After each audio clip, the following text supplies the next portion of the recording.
Today, gusto kong magsimula sa isang simple pero malalim na question. Bakit ba ang broken relationships ang isa sa pinakamasakit na experience natin? Hindi lang physical pain ang sakit na tumatagal. Madalas, mas tumatagal ang mga words na nasabi. Masasakit na accusations, misunderstanding na hindi naaayos. Dahil ayaw mag-usap. Tapos, lumalayo, dumidistansya sa mga taong dati nating ka-close. And sometimes, iniisip natin na spirituality is mostly about praying, reading the Bible, or going to church. Pero, from the very beginning, the Bible shows us na ang story ni Lord is not just about religion. It is about restoring relationships.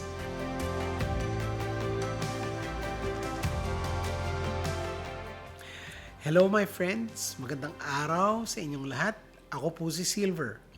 And welcome again sa ating Silver Lining Devotional, kung saan ang kwento ng buhay, pag-ibig, pag-asa at pananampalataya ay pinakikinggan at pinaparamdam sa puso.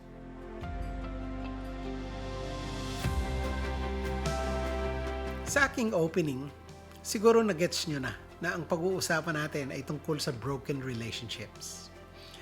Nasa Numbers na po ako sa aking yearly Bible reading.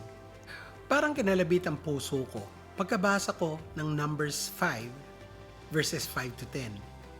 Pero basahin lang muna natin ang verses 5 to 7. At ito ang nakasulat.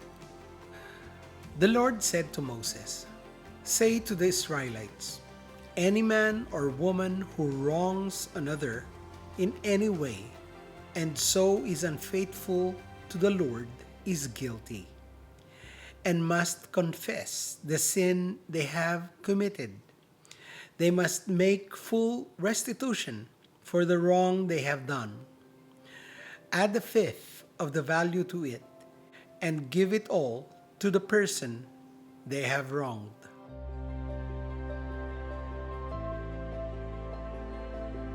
Bibigyan ko po kayo ng summary background mula sa umpisa ng relationship ayon sa history.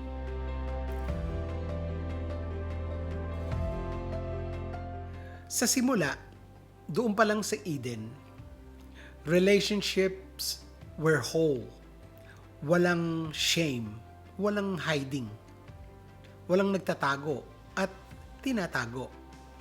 Walang emotional walls. God walked with humanity.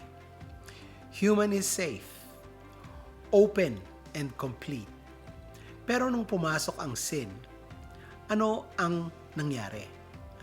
Nagtago si Adam. Blame started. Sinisi niya si Eve. Nasira ang trust.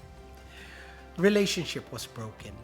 At ang susunod na sasabihin ko, tandaan niyo to mga kaibigan. The first sign of sin was relational brokenness. Hindi rules ang unang nasira. Relationship ang nasira. And from that moment, the whole Bible becomes a story of restoration. God asking, how do I bring my people back into relationship? Isipin nyo to mga friends dahil napaka-importante ang point na ito. Sin breaks connection between God and man. But because God loves man, God begins a rescue mission to rescue relationship.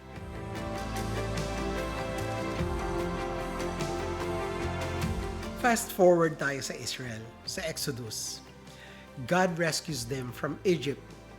But freedom alone is not enough, because freedom without healed relationship leads to chaos. So God places His presence at the center, kaya nagkaroon ng tabernacle. Parang moving Eden, parang mobile na structure na pwede mong dalhin kung saan ka pupunta. God in the middle of the tabernacle. people living around him. At sa stage na to, naglabasa na ang mga law. And many people misunderstand this part. They think the law is about control. But actually, the law is love structured for wounded people. Tinuturo ng Diyos, how do broken people learn to live together again?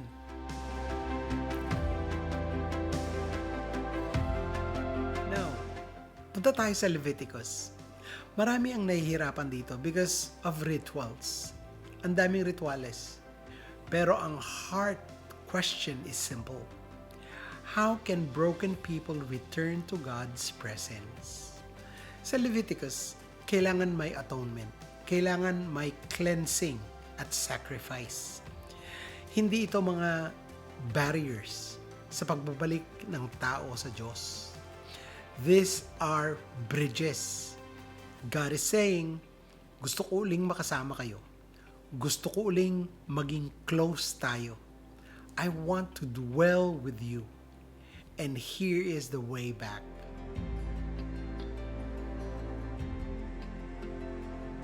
Then, umabot na tayo sa Numbers. Sa Numbers chapter 5. Suddenly, nag-shift ang focus ng Diyos. Hindi na lang, how do you restore relationship with me? Pero, how do you restore relationship with each other? If you wrong someone, here's what the Lord wants us to do. Confess honestly, make restitution, repair what was damaged. Napansin nyo ba doon sa binasa natin na verse? God does not say, just pray about it, na madalas nating sinasabi. Pero ang sabi ng Diyos, restore what was broken. Bakit? Tanong nyo. Because unresolved relationship wounds affect sacred space.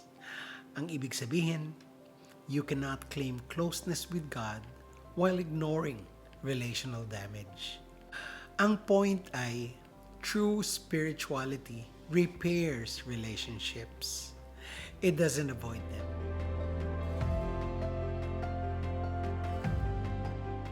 Tapos, pasok na si Jesus. And everything becomes more clear. Because Jesus fulfills both. Jesus made atonement. Jesus willingly came, sacrificed himself to restore us to God. He did restitution. He paid the price, paying debts we cannot pay. At tinuro ni Jesus, before we offering worship, go reconcile first. Same heart, same story. Jesus shows us that God's goal was never just obedience. It was restoration of relationship, vertically and horizontally. Manumbalik ang inasam ng Panginoon na personal na relasyon ng tao sa Kanya at relationship ng mga tao sa kapwa-tao. Sinabi mismo ni Jesus, He doesn't cancel the law. He completes its purpose. Restored relationships.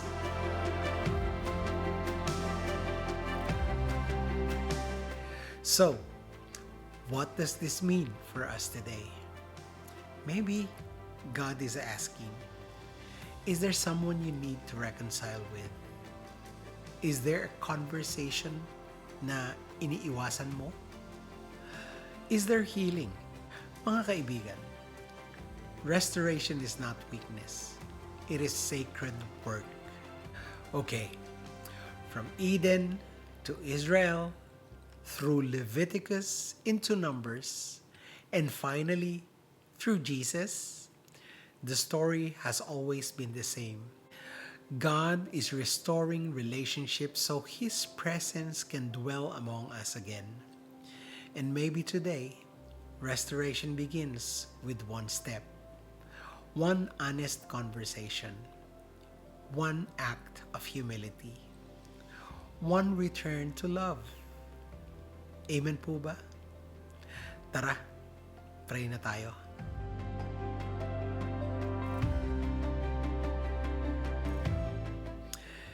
Heavenly Father, salamat po sa paalala po ninyo.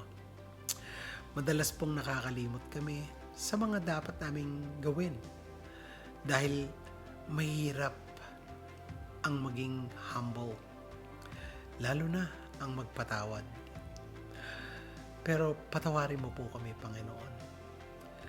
Kung kami man ay nakasakit o nasaktan, tulungan mo po kami magpatawad at tulungan mo po kami na magkaroon ng lakas ng loob na humingi ng tawad sa mga nasaktan namin.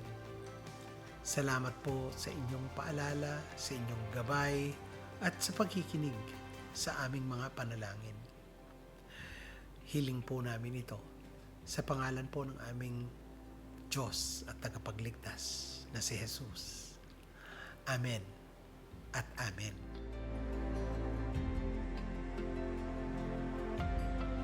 Maraming salamat po mga kaibigan. If this episode blessed you, share it with someone who needs encouragement. Baka ito na ang sagot ng prayer nila. You can follow and join my journey by subscribing to Silver Lining, where faith meets real life.